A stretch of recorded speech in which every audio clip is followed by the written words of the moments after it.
সবাই কেমন আছো? সকলকে জানাই শুভ নববর্ষ এবং আমার একটা নতুন ব্লগে সবাইকে অনেক অনেক ওয়েলকাম। তো আজকে সারাদিন কি করব না করব সেটাই তোমাদের সাথে শেয়ার করব। তো এখন আমি টিয়াকে খাওয়াচ্ছি, আর এরপরে কি করব আমার জানা নেই। আর আজকে হচ্ছে আমাদের অশোক ষষ্ঠী পুজো।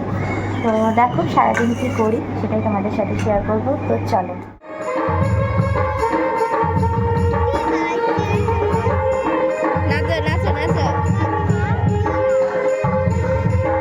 তো সকালবেলায় গান শুনে আসার পর স্নান টান সেরে পুজোর জোগাড় করলাম আমরা দুই বউ মিলে। তারপরে এই যে দুধ উতলানো হবে।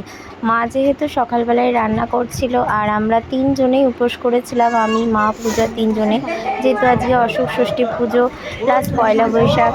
তো বাড়ির রান্না বান্নাও আছে, আর তাছাড়া সবাই অফিসেও যাবে, আর ওদের হাফ টাইম করে কাজ আছে যেহেতু, তো ওরা অফিসে যাবে, রান্নাও আছে, বাচ্চাদের খাওয়ানো দাওয়ানো আছে টাইম মতন। সব কিছু সামলেই কিন্তু আমাদের করতে হয়। তো বাড়িতে এত লোক থেকেও কিন্তু আমাদের কাজে অনেকটাই লেট হয়ে যায়। তো দেখো এখন আমি স্নান টান সেরে পুজোটা করছি, আর পূজারও স্নান হয়ে গেছে, ওই আমাকে সব কিছু গুছিয়ে দিয়েছে আজকে পুজোর জন্য। তো এই দেখো আমি এখন দুধ উতলাবো সাইড করে। আজকের দিনে পয়লা বৈশাখের দিনে কিন্তু দুধ উতলানো হয়। আর আমি এই নিয়ে এই পুজো দ্বিতীয়বার করছি। আমার কথাটা বলতে একটু প্রবলেমই হয়, তো যাই হোক একটু ম্যানেজ করে নিও, নতুন নতুন ভিডিও করছি। আর তোমরা আমার ভিডিও কতটা দেখো সেটা তো আর আমি বুঝতে পারি না। তো যে যে দেখো একটু কমেন্টে হাই করে দিও, ভালো লাগবে বেশ। আর এই পুজো দেওয়া আমার তো মানে ভীষণই ভালো লাগে সব পুজো করতে।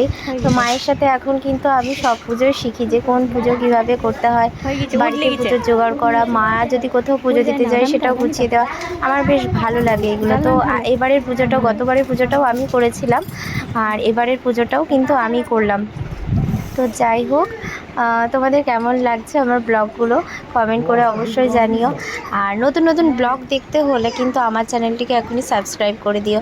আর আমি এই রকমই সব কিছু মিলিয়ে মিশিয়ে।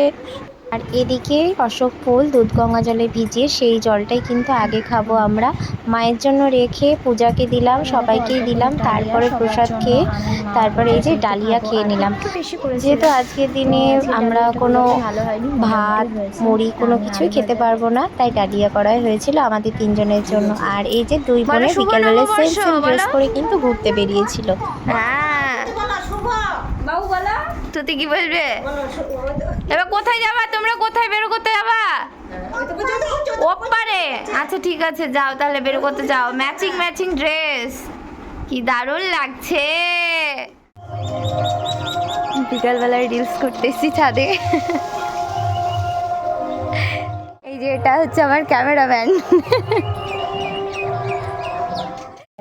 পয়লা বৈশাখের দিন প্রত্যেকটা মানুষ তার স্ত্রীকে নিয়ে ঘুরতে যায়, কিন্তু আমার সেই ভাগ্য নেই। আমার কপালটা খুবই খারাপ, পড়ে পড়ে ঘুমাচ্ছে, আর আমি এখানে বসে ভিডিও বানাচ্ছি। আর কি করব বলো? তারপর মায়ের হাতে লুচি তরকারি খেয়ে নিলাম, আর সেটা খাওয়ার পর আবার ওরা ঘুরে টুরে এসে আবার খেলা শুরু করে দিল ঘরে। তো দিদির সাথে একটু খেলা করছিল, তাই আমি একটা ভিডিও করে নিলাম ওদের দুই বোনের একসঙ্গে।